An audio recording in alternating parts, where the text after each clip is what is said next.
Hi guys, welcome to Vote Sports. And Slot Liverpool trashed Manchester United 3 goals to 0 at Old Trafford. Now, what is the difference between Anslot's team and Klopp's team? If you look at it very well, critically look at it very well, there are differences the way they manage their team, because it's the same player. He didn't really change much from Klopp's team, but the same results, the same Liverpool. Now, guys, if you look at this Anslot team and the Klopp team, it's quite different from where they manage the both teams with the same players. So what is the difference between Anslot team and Klopp's team? Yeah, for me, one of the pressing things that stands out when we look at the two managers and their style of play is Jurgen Klopp is more cavalier with his attack, he's more bravado, he's more He wants to kill out there, he everybody. wants to, outgun, outman, outscore, out oppress, so that's his style. It's called Gen football. You have the ball, you play a high line, you have everybody, the two fullbacks or wing backs pressing forward, you have the wingers, the strikers in the opponent's play. It's just a way of overcoming or overcrowding the opponents with quick passing football, and you get the goals. You keep scoring as much as you can. As they keep making mistakes for you, you keep scoring the goals, and that's his style of football. That's the way he plays. Now, if you see Jurgen Klopp when he's playing a bigger opponent, he's a little bit more reserved, but he still maintains his brand of football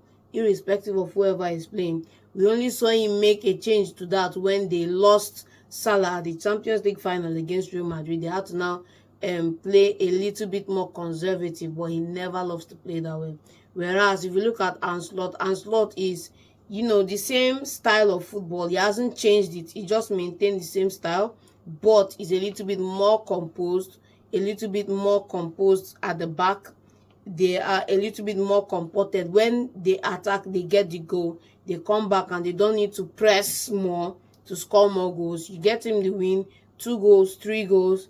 You defend. You are more compact at the back and you are more composed rather than Jurgen Klopp style. So that's the difference. Okay, if you look at where they played yesterday, they trashing like it was a comfortable game. They passed well, they pressed well. They didn't really press like Klopp's team, but what is the difference you are seeing between these two teams? Because it produced the same result, even though that Klopp, at some point Klopp coached Liverpool and they won 7-0 at some point against Manchester United. But now yesterday it was more of a relaxed football.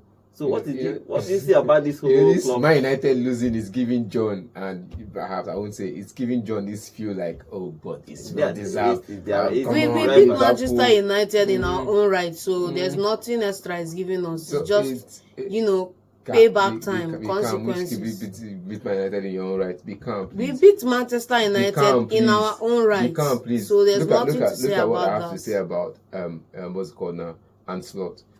With many critics to his name, before he even took the coaching job at Liverpool, before he even started his official job, we've already criticized the style of play because he worked to a level at PSV, but he didn't really get that catching groove in the Champions League football. So we didn't because we're not watching that league now, we were seeing the effect in Champions League and European football, but we were not seeing that much of it, and we kind of criticized it. But coming to the Premier League now, after 3 games, you're saying this man is trying to play what we call a massive defense, massive attack football.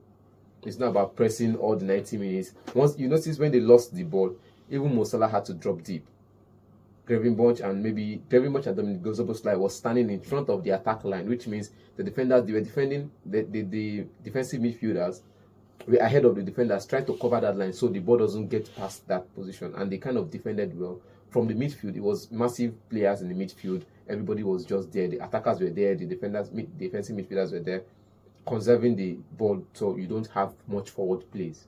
And I think it was a good one. And Man United never had much forward plays, never had more passes into the final third of Liverpool, which means they're trying to make you understand that we score you goals, but when you are with the ball, please play safe and stay in your half, because when you come out to hit you on the break again, and I think that was what led to the Liverpool third goal when they hit on the break and they scored that goal. It means we're trying to play safe, but we also want to get the win. So let's start the game as the first whistle, get the first 2 goals and defend. And if we get another chance, we score them. I think we saw Liverpool created another 3 or 4 chances where the Szoboszlai was trying to score a worldy goal. He was trying to maybe beat 2 defenders, and slotting that one, but I think the last dish tackle from Mazraoui kind of saved Man United in that one. So that's the only regards. But they like to play what we call guess the goal, defend from the middle, not really sit back and defend with a low block. They're not defending with a low block. They're defending from the middle of the park, which means they're not allowing you get into their own third. Okay, if you look Liverpool title contenders, do you think that Arne Slot can actually challenge City, because they are the only two teams that have won the 3 games, the first 3 games of the season, Joe? Yeah, I think it's a stretch to say that he's going to contend with City. No, I don't see that happening. I see he's going to finish maybe top 3. Good season for him, and then maybe push next season. For me, no. Season just a start, like John said. But still, you can't take away the surprises there, because when Leicester came in and won the league in 2015-2016 season, we didn't expect them to do that. We were just like, who is this team that is? They came back from relegation in 2014. They've been playing against big boys. They've been getting results against the big boys. Who are they? And all of a sudden, end of season, they're crowned champions. So this is the same style, the same way Leicester started that year. So let's not take it away from them yet, because we're seeing a Liverpool side that has played more beautifully, more composed on the ball. They had more passes completed. It's not about gang pressing, pass the ball to the forward line and let them do whatever they want to do with it, and let them always Mo Salah scoring the goals. Now it's about everybody can score the goals, everybody can defend. So we have more passes on the ball, we have more bodies on the ball, we have more movements around the field. So I say, why not give them that? See, this is me going out of my way to say, just put them in that title. They are not in the conversation. It's like just that. Me out of my way saying, you can say you want to put them there, and you can put them there. But at the end of the day, at the end of the season, they are going to be thereabouts. They are not going to be there. That's just what it is. I'm not all about all hypes and no critics. I'm telling you, when you see critics, you can see a good performance. You can see a good performance. You can see a good start. But to talk about the league is still early. Let's not forget that this Liverpool side is still depleted. They do not have options. Let's not forget that this Liverpool side. That is the same thing. That's the thing you're not getting. We saw options because they do not have options. You saw. No, I would disagree with you. You are going to play a Carling Cup. You are going to play the Carabao Cup. You are going to play the Premier League. You are going to play the Champions League or any European competition they are going to find themselves in. Now, yes, look at and you have just the same amount of players, if not less, because of course we saw Carvalho go and a couple of other players. That's all I'm just saying. Let me not correct that notion from your side. It's not a notion. I'm telling you facts. It's not fact. Let me tell you. I'm telling you facts. Wait, let me correct you now. Last season, how many? If you look at, they said they increased number of subs to 5. Abi, how many people do you think clubs change to tell you that this man has number of sides? We don't see it. Yesterday I saw players come in and showed performance. Liverpool does not make more than 3 subs or 2. You're on club side. If he's winning the game, he makes 2 subs. If he's losing the game, he makes 2 subs. He's never made up to 5 subs. Or maybe he started with the academy graduates first. Then maybe you now start seeing him making up to 5 subs. Yesterday this man was winning the game and he still made 5 subs that still came in to make a difference. Taking off Trump, taking off Dominic, taking off important players, and still brought in people that still came in to make a difference. I think what John is saying in essence is that if you have two players or 3 players, like what happened to Manchester United, you have 2 players or 3 players that go a long-term injury, then who is going to replace them? But I understand that the Elliot, they are the players. Are they under the bushel? Are they under the bushel?